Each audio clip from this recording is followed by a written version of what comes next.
So today we are here with Duval Connect Magazine and the CEO of the Jacksonville chapter, Alexis of Girls Inc. So I just want to say first, thank you so much for letting me talk to you. I appreciate you for taking your time out of your day to let me talk to you. This is a really big deal to me. I've been talking about it literally since Tiffany asked me to. So thank you so much, first of all, for being here. Well, thank you for having me. So today we're just going to get into, what Girls Inc. is, what Inspire Girls Inc. Just a deep dive into what you do, your work, and why it's special to you, and why it's special to have that in Jacksonville, more in depth. So first, I just want to do quick check-in questions. How do you feel? How are you doing mentally in your group?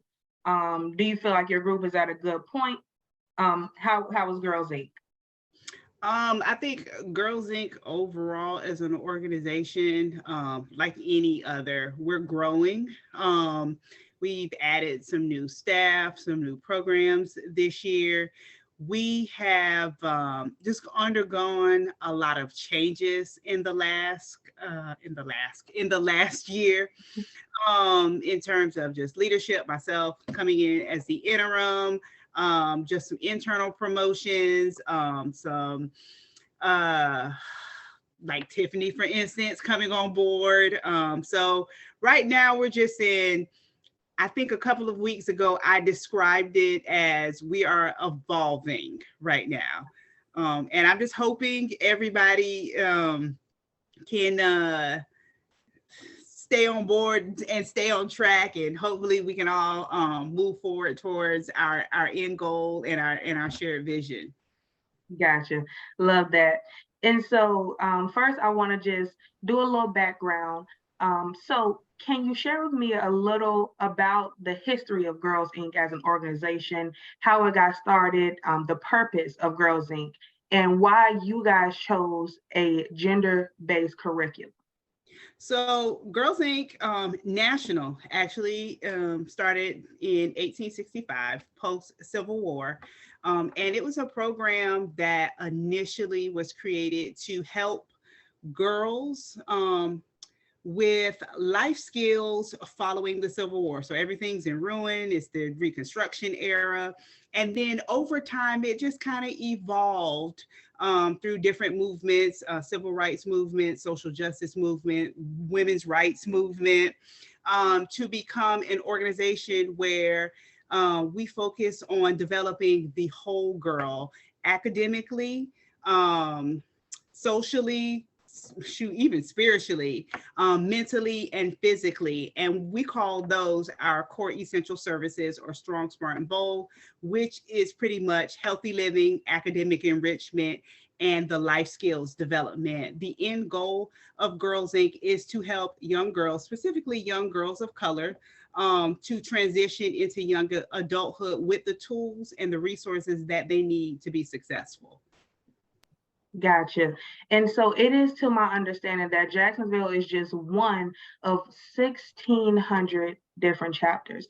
What do you believe makes Jacksonville stand out? So actually, Jacksonville, our affiliate, is one of 78 between North America and Canada. Gotcha. Um, so, and in the state of Florida, I believe there are six or seven. But I believe that Girls Inc., specifically Girls Inc. of Jacksonville, what makes us stand out is the advocacy and social justice work that we do in conjunction with the work with our girls. So not only are we providing services for our girls in terms of academic enrichment, the healthy living, and the life skills, but that is also coupled with social justice, women's rights, gender equality, and I think that that's what differentiates us from other organizations, like such as the Boys and Girls Club. So our advocacy work is key. Is key, and it's foundational into the programming that we provide for our girls. Gotcha. Love that. And so, what do you feel is a challenge that your chapter here in Jacksonville is faced with the most? What do you think is a difficulty for your girls? So I don't know if it's necessarily our particular affiliate, but nationally overall, there seems to be a disconnect between why girl serving organizations are still necessary. We do face challenges in which, and which is understandable, where other community partners or other organizations that we're partnering with, they don't necessarily want programming that is just for girls that are underserved, but for all children that are underserved. So we do face some barriers there, but girls that participate in pro-girl environments or all girl programming tend to do better academically, socially, and behaviorally. At Girls Inc. of Jacksonville, our girls that participate in our single gender programming, they are less likely to receive referrals in school. They are least likely to become pregnant as teenagers. They graduate at a higher rate than girls who do not participate in Girls Inc. And they are more academically inclined, or they do more academically better than girls who don't participate in our programs. Girls Inc. girls are leaders not only in their schools, but their communities as well. And that's very important. Community togetherness is such an important trait, especially in young women, because I think, I just, based on my personal experience, you are faced with so much adversity with, you feel like your fellow women. You feel like there's always a competition. So to see that in ORAS is definitely awesome. And Girls Inc. is doing a phenomenal job. So that's really great. So can you tell me a little bit about your journey and what inspired you to want to work with the youth, and more importantly, all girls now? So I've actually been in this line of work since I've been about 13 years old. When I was a teenager in high school, the city of Jacksonville had this program where it was clearly for underserved youth, because every last one of us was Black, and I think on free lunch. Gotcha. I know some of them kids, their mamas was lying on them applications, but but that was my first experience in working with younger students. So we actually, our particular cohort, we were tasked with building a program for Carter G. Woodson for upcoming fourth graders for summer, every single summer. So, and it was a literacy camp, and we literally built that camp from scratch. We were responsible for all subject areas, the budget, buying the supplies, planning and facilitating the lessons as well. And I got bit by that bug when I was about 13 years old, and I have not stopped. So I've always been in youth services. I've always been in education, and in the nonprofit space. I've always taught, and I've always led. I had a stint doing some teaching one time. I've been a trainer in the nonprofit space, and I've also worked as a program coordinator for a local nonprofit serving teens as well. So when I say like I'm an OG, I really am. Right. Right. But as I've gone through my career, I've always served underserved populations. And when I got introduced to Girls Inc., like I just genuinely fell in love. There was this space created for girls just to be themselves. And it was girls of color. It was girls that look like me. And just being able to connect socially and culturally and be able to talk to your people. Right. Them and be a mentor and a guide and a servant for them. It has just truly blessed me. I plan to stick around at Girls Inc. for a little while. Right. And what I've just found is just we can go off, especially as Black people and Black women, we can go off and get all of these degrees and we, do all of these things, but what are we doing to reinvest into the next generation of young women that are coming up? And I feel like this is my investment. I may be the CEO, but any of my colleagues can tell you I will bust up in the classroom and go put on a facilitator hat, and I don't mind doing it at all. Like it keeps my skills sharp, and it's not beneath me to do it. Right. So Alexis, you're literally the definition of it's not on me, it's in me. For real. Absolutely. So activism is kind of branded on you. So I love that. That's beautiful. And so do you think that those experiences of you having that outreach so young, do you believe that boosted, or do you feel like that was more of a spirit thing for you? Do you feel like this is your passion, or you feel like your community is what built you up to become an activist? I think some of both. So do I think that this is what I'm supposed to be doing? Absolutely. And I think that every door has been open for me that needs to be open. The path has been set. I am one of those. I'm a firm believer. If you ask God to be the lamp to your feet and the light unto your path, he shall do just that. So, so I'm just like, Lord, if this is what I'm supposed to do, then you have to provide the resources. You have to provide the way. You have to provide the solutions, and I'll get the work done. But you gotta make it happen now. Exactly. That's beautiful. I love that. Love that. Gotcha. So your motto at Girls Inc. is to inspire all girls to be strong, smart, and bold. So what does this mean, and how do you instill those values through your programming at Girls Inc.? So that is just in a nutshell, like I said before, believe it or not, that is our core essential services. So we provide strong, smart, and bold programming. And it is to help girls to grow up, to live healthy, to become healthy, educated, and independent young women. And what was the second part of that? Because I was going somewhere. So basically the guidelines, what research do you all go by, to instill these values, right? Okay, so Girls Inc. has a national curriculum that is research-based. So everything that we do is outcomes driven. All of the programming that we do, and we monitor and assess whether or not the program is working for our students. So I'm trying to think of a non-convoluted example. That's not like way over here. Right. But say for instance, one of our program goals is 70% of our girls graduate or make on-time grade level transitions. So what are we doing on our end to ensure that? We're through our academic enrichment pillar.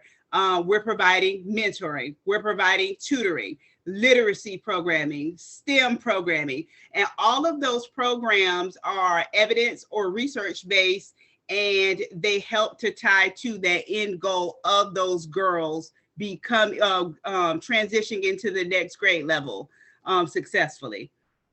I hope that's what you were asking. Yes, that was awesome. That was a beautiful answer. Yes, gotcha. So, though you do have a guideline and standard that you all follow, we do know that every young lady is different. And every young lady, is needing a different nourishment and different piece or seed to grow. How do you feel Girls Inc. still follows that baseline and guideline, but still allows girls to be themselves in that space? So that is one of our, what we call a Girls Inc. Bill of Rights. So every girl has a right to be themselves and to resist gender stereotypes. Right. So not only do we scaffold our programming for each girl, but we invite every girl to bring her authentic self to the table, as well, not only our girls, but our staff too. Even though all of us work in conjunction and we all work pretty well together for the most part, every person is different and every person is unique. And we make sure our girls not only see that, but that they can see that even though you're different, you all still have something of value to bring to the table to get towards the end goal. So those girls are encouraged to be themselves. They are diversity, equity, and inclusion is a big part of our program. Before that whole little phrase became popular, became a catchphrase and a buzzword, Girls Inc. has been doing it. We support social justice movements such as Black Lives Matter, women's rights, as well as the LGBTQI, and then I can't remember the rest of it. Initiatives, as well as just other social issues. So at Girls Inc., every girl, we say we're inspiring all girls to be strong, smart, and bold. So whatever that all entails, they are invited to sit at this table. Perfect. Love that.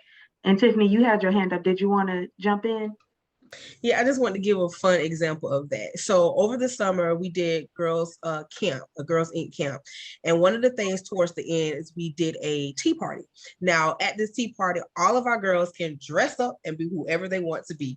And one of my favorite babies, she came as a princess from Day of the Dead. But that was her version of dressing up. And I mean, she did the thing. She had her whole dress on. She had her face. When she sat at the tea table, she was still in character. Do you hear me? And even in that space, being able to explain to other girls, this is her version of what it looks like to be at a tea party. And that was okay. So I think we definitely push in a lot of making sure everyone knows they could be original, they could be themselves, they could do what they do. And we're just here to help tailor in that space of what that could look like. So definitely. And even to add to what Tiffany just said, what we've found is, so the young lady that dressed up, in her Day of the Dead garb to come to the table, she was comfortable enough to do that. Now, she may not have been able to do that in another space. And if anybody else would have said anything, the girls in Girls Inc. would have came for their neck. Period. As they should. I love it. And would have. They do not play about each other. It is a real deal sisterhood. And that is in every program at every level. The elementary girls go just as hard as the high school girls, and the middle school girls, baby, nuck if you buck. That's all I got to say. Perfect. And that actually leads me into my next question, because I do know that your program works with all ages, from kindergarten to high school. So how do you all differentiate the programming to meet the girls where they are? So we make sure our programs are age and stage appropriate. We push into schools. So in our elementary program, the primary focus is in the after school setting. So the girls are already at their schools, they're comfortable.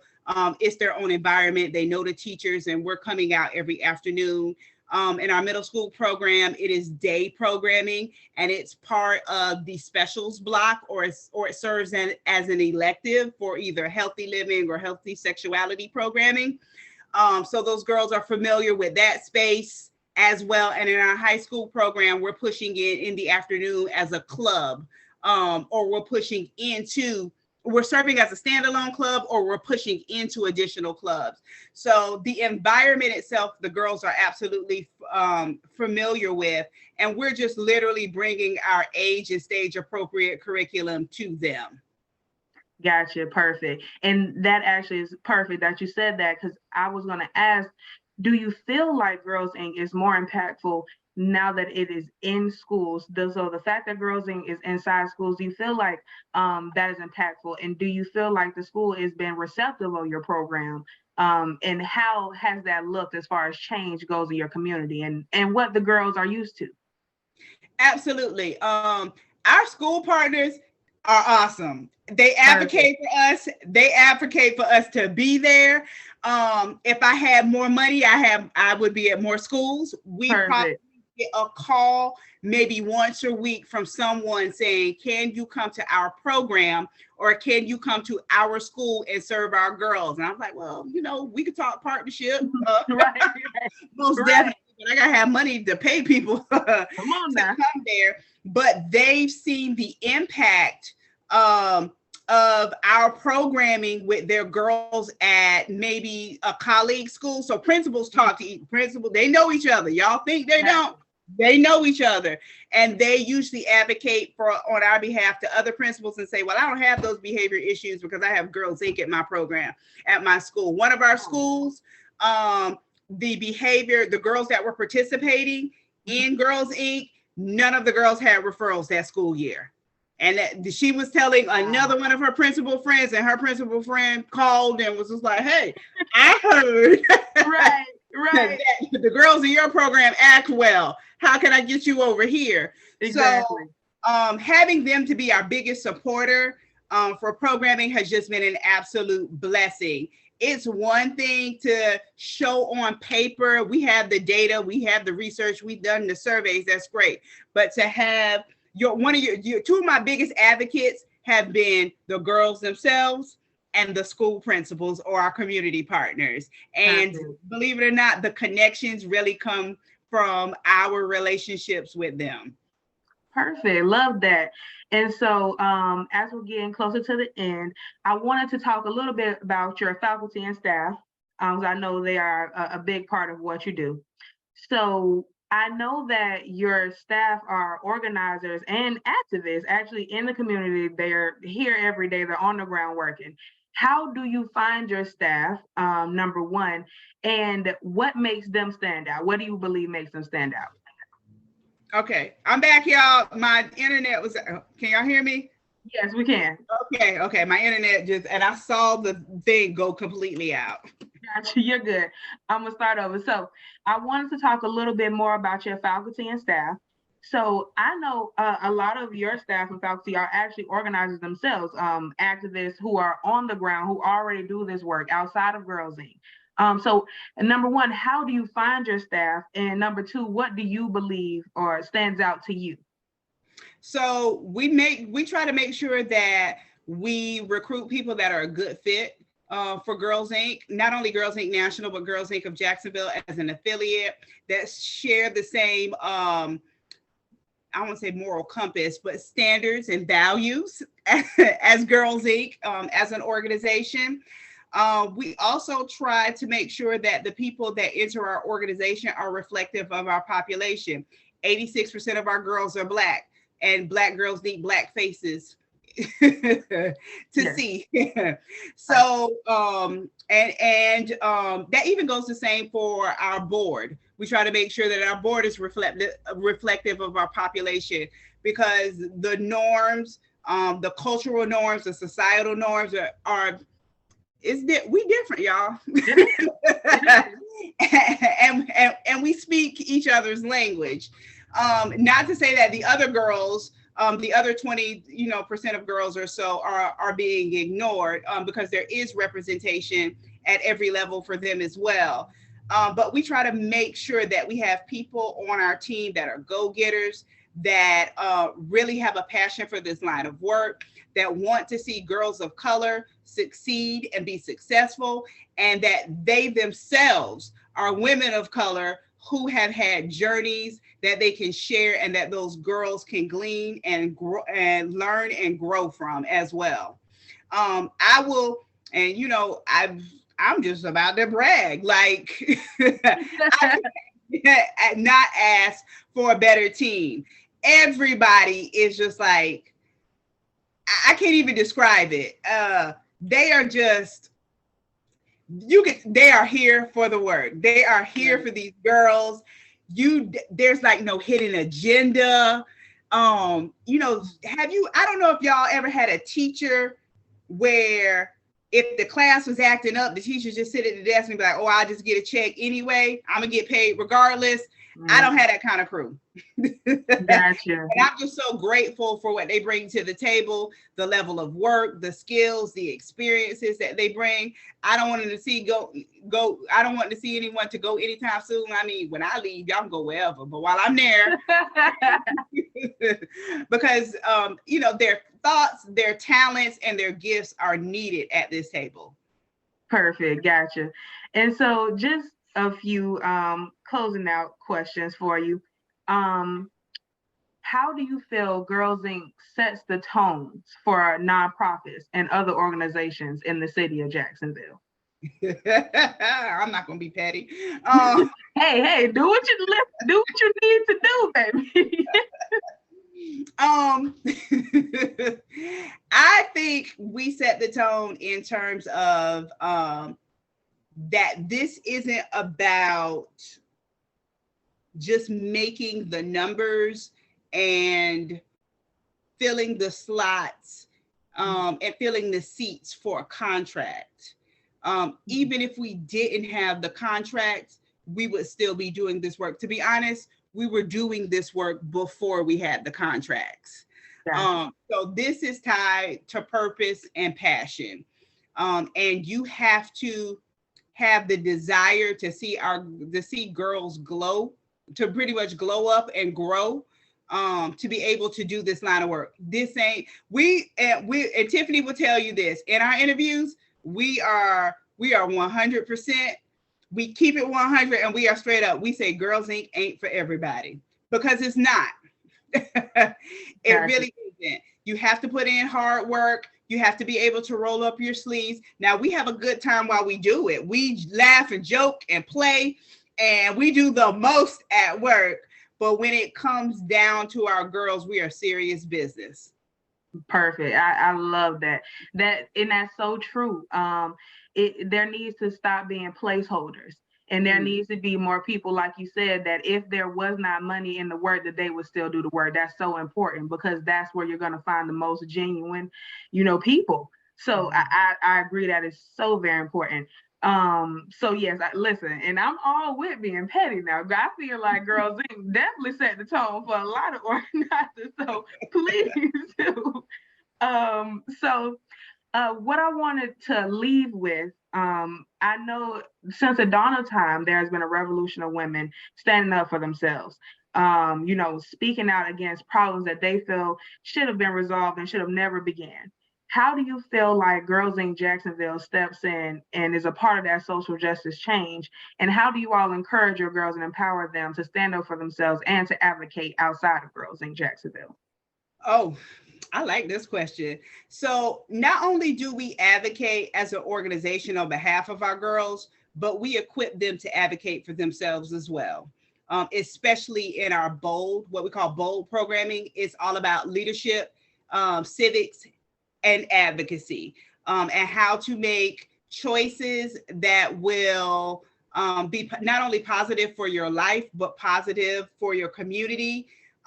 We try to make sure that the girls walk away from our programming after they've gone through the entire Girls Inc. experience, that they know that they reinvest back into their communities. If they can't even come back to Girls Inc. and mentor, if they move on, go to college, wherever, at least invest in your local community. Become a mentor. Make sure that you vote. You have a voice. This is where you're able to exercise it. We encourage our girls to organize and rally, especially at the national level. Our girls can go to Washington, D.C. when laws are being passed, when they're holding marches, and Girls Inc. is the supporter of it. Our girls can get right out there in their T-shirts and their poster boards and become a part of that conversation. We let them know that they are never too young to speak up for themselves and for those around them. Perfect. I love that. And our ending question, Alexis, is if you had to put Jacksonville's encouragement of young women that are youth in the community, what would you place Jacksonville on a scale of 1 to 10? And if you had just 3 recommendations to help other organizations or Jacksonville as a whole, be more progressive, what would those tips be? I think the scale. So if it was totally up to Jacksonville encouraging young women to be the best that they can be, it ain't on no scale. Not right now. Now, if I put it in a group if I had to put it in the hands of a group of people, it'd be Black women. Because one thing we are going to do is ride for each other, and encourage each other and pull each other to the side and say, hey, sis, that may not be the best thing that you could be doing right now. Here are some other strategies that you can be doing. or you can implement. But if I had to share some quick tips and tricks, I think one is to make sure that your programming is socially and culturally relevant. Know who your audience is, and make sure that you have people there that are representative of your audience. Always include your target population into your program planning. You may have the best and the brightest ideas ever, but if the kids aren't feeling it, they aren't coming. And they're going to tell you, oh, I'm not coming. I was that kid. Oh, I'm not coming. Yes. Yes. In your face, they're going to tell you. Right. My friend done froze. But yes, in your face, they're going to tell you. They're going to let you know they ain't finna do it. They're not coming in there trying to be a part of it. And as they should. That's honesty. As they should. Oh, I think my friend done blanked out on this. Uh-oh. But that was the good. You're doing so good. Oh, no. Okay, I'm back. I can't go. I just don't see y'all. Okay, there you go. Okay. All right, I see y'all. But including our girl and including your participants in program planning, I think is critical, is crucial for the success of your program. And then at the executive level, I would say this: all money ain't good money. Do not chase grants. Do not chase funding that will drift you away from your purpose and from your mission. Stay mission aligned in everything that you do. If you are in workforce development, yes, your program participants may need some mental health resources and support, but make referrals, build your partnerships, and build your network. Don't try to become a mental health agency because somebody wants to give you $5 million to do it. Please don't, because you're going to wear yourself out. Exactly. So those are just my three things that I always try to keep at the forefront of my mind. People send me grants all day. I'm just like, no, this isn't mission aligned. We're not doing this. Got it. I love it. I'm not applying for that. Right. And Tiffany, you want to add? Yes, I just wanted to say one last thing before we get off. I have had the privilege of working with a lot of different organizations. I've worked in a lot of different sectors, whether it was nonprofit, whether it was for-profit, with kids specifically. And I've also had the privilege to sit under a lot of different leadership. And I just want to say a lot of your programming, a lot of the way that the staff moves or the way that it's received from the students comes down really honestly from leadership. And so here, I personally, and she always say interim, and I'd be like, I want you to take that thing off because it's the CEO for me. To me, Alexis does a very good job at including us in what needs to be done, because again, we're the ones out there in the programming. And so she includes us a lot on what do we need, how do we need it to look, what's going on, where do we go get the information from or the money from, right? And so I just want to say, as an employee, thank you, because you know where I came from, sis, and that it just was not very well received to get input from everyone. And that makes a difference, because if I'm doing the work, you get to see it. And then again, going back to say what worked, what didn't work, it's okay. And she allows us that autonomy to speak up and advocate. That's another space where we can advocate for our programs, advocate for our girls. No, that didn't work. Yeah, I think they like that. You know what I mean? And so I just want to say it starts with leadership. And when you have leadership like Alexis, who is like, she quit to say, I don't know, that's your program. She's quick to be like, nope, that's yours. So that gives us back power. And then that helps us be able to work together versus it being some type of hierarchy when all together we're trying to do one common goal. So thank you, Alexis, for that so much. No, I think you hit the nail on the head. Going back to you're the best advocate for your program. So you're welcome. And I was hoping I was creating that space. So thank you for that. That lets me know that I'm on the right track. Yes. Well, ladies, you don't like to see her on horn, so we'll toot it for her. Right. I love that. And ladies, I really appreciate you all times. I want to end out before I try to close us out. This was Amplify Voices with Duval Connect Magazine. I am Diamond Wallace, your columnist. We have Tiffany. We have Alexis. I want to thank you ladies so much, and I appreciate this. This conversation was awesome, and Girls Inc. will be beautiful forever. Thank you so much, Alexis. Thank Thank you. y'all. Bye. Bye, ladies.